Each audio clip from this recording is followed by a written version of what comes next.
మీ business ఏదైనా మీ ఊర్లో promotion చేయాలంటే అది సుమన్ టీవీతోనే సాధ్యం. ఇప్పుడే సంప్రదించండి. Last week honourable national legal services authority మరియు స్టేట్ లీగల్ సర్వీసెస్ అథారిటీ వాళ్ళు ఇచ్చిన సూచనల మేరకు honourable chairman district legal services authority Kadapa వారి ఆదేశాల మేరకు ఈ ట్రాన్స్జెండర్స్ గురించి, ట్రాన్స్జెండర్స్ యొక్క రైట్స్ గురించి ఒక మీటింగ్ జరపడం జరిగింది. అది న్యాయ సేవా సదన్ కడపలోనే జరిగింది. ఆ మీటింగ్లో మనం తీసుకుండే నిర్ణయాల ఫలితమే ఈరోజు ఇక్కడ జరుగుతాండే మీటింగు. ఆ రోజు మీటింగ్లో ఈ ట్రాన్స్జెండర్స్ యొక్క నాయకులు సమీరా, ఆ తర్వాత ఇక్కడ ఉండే గీత, సమ్ అదర్స్తో మాట్లాడిన తర్వాత చాలామందికి వ్యాక్సినేషన్ జరగలేదని తెలిసింది. ప్లస్ వాళ్ళకి హెల్త్ పైన కాన్షియస్నెస్ కోసము, అవగాహన కలిగించేదానికోసము అప్పుడు అనుకున్నాం. భాస్కర్ గారు ఉన్నారు, అప్పుడు క్లస్టర్ ప్రోగ్రామ్ మేనేజర్ భాస్కర్ గారితో మాట్లాడిన తర్వాత మన బిలౌడ్ డిఎంహెచ్ఓ గారు నాగరాజ్ గారితో మాట్లాడి మనం ఈ వ్యాక్సినేషన్ ప్రోగ్రామ్ని కండక్ట్ చేద్దాం సార్, సో డేట్న అనుకుని ఆ రోజే డేట్ ఫిక్స్ చేసుకున్నాం ముందే. ఆ విధంగా ఆ రోజు డేట్ ఫిక్స్ చేసుకున్న తర్వాత వీళ్ళల్లో మొబిలైజేషన్ కలిగించి ఈరోజు వ్యాక్సినేషన్ ప్రోగ్రామ్ని పెట్టడం జరిగింది. ఈ ప్రోగ్రామ్ ఒక అడుగు మాత్రమే, ఇంకా చాలా రీచ్ కావాల్సి ఉంటుంది. ట్రాన్స్జెండర్స్తో మనం మమేకం కావడం, ట్రాన్స్జెండర్స్ సొసైటీలో మమేకం కావడం అనేది ఒక process. It will took time. మన ట్రాన్స్జెండర్స్ అనే పదాన్ని కూడా తొలగించేసి వాళ్ళని మామూలు మనుషుల కింద తీసుకోవాలి, అందరిలో కలుపుకోవాలి. ఈ భావాన్ని మనం కల్పించుకుంటూ పోవాలంటే ఫస్ట్ ఆఫ్ ఆల్ వాళ్ళకి వచ్చిండే హక్కులేమి, వాళ్ళు పోరాటాల ఫలితంగా వాళ్ళకి ట్రాన్స్జెండర్స్ యాక్ట్ 2019 వచ్చింది. దాని ప్రకారం రూల్స్ కూడా వచ్చాయి.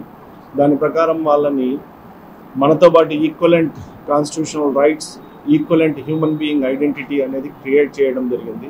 ఇప్పుడు వాళ్ళకి డిస్క్రిమినేషన్ అనేది ఏ విధంగా కూడా లేదు. ఇంకా వాళ్ళకి ఒక రిజర్వేషన్ ఫెసిలిటీ కూడా ఇచ్చారు.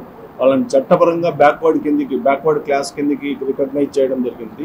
Irrespective of their birth, though they born in a OC community, though they born in a higher cost, ఏదన్నా ఉన్నాయి కదా వాళ్ళని once they born as they identified as a backward class, ఈ ట్రాన్స్జెండర్ వాళ్ళని backward class category కింద తీసుకొని reservation కూడా వస్తుంది. అదేవిధంగా వాళ్ళకి ఐడెంటిఫికేషన్ కూడా ముందు ఇబ్బందులు ఉండేటివి అని చెప్పి వాళ్ళే చెప్పారు.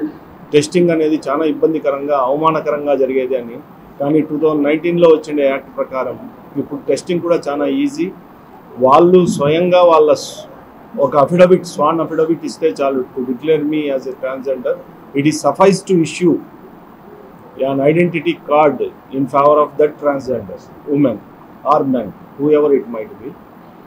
ఆ తర్వాత వాళ్ళకి రావాల్సిండే స్కీముల కింద, ఆ తర్వాత వాళ్ళకి రావాల్సిండే పెన్షన్స్ కింద అవన్నీ గవర్నమెంట్ ఫెసిలిటీస్ వస్తాయి. అపార్ట్ ఫ్రమ్ దట్ వాళ్ళకి మొన్నటి మీటింగ్లో జరిగిండే విషయంలో చెప్పిండేది ఏమంటే that you born as a human being, that you have to die as a human being. మన ఐడెంటిటీ లేకోకుండా చావకూడదు. ఒకసారి ఐడెంటిటీతో పుట్టిన తర్వాత ఆ ఐడెంటిటీని మనం క్రియేట్ చేసుకుందాం సొసైటీలో అనే ఒక స్లోగన్తో మనం మీటింగ్ని బిగిన్ చేసాం. భగవంతుని దయ వల్ల ఫ్యూచర్లో కూడా ఆ ప్రాసెస్ని కొనసాగిస్తాం. ప్లస్ ఈరోజు ఈ ట్రాన్స్జెండర్స్ మీటింగ్ ఇచ్చేసిన అందరికీ నా నమస్మాంజనులు. ఈరోజు మెయిన్గా మన జడ్జి బాబా ఫక్రుద్దీన్ గారు చెప్పినట్లుగా వీళ్ళని ఎలాంటి డిస్క్రిమినేషన్ లేకుండా జనస్రవంతిలో కలవాలి.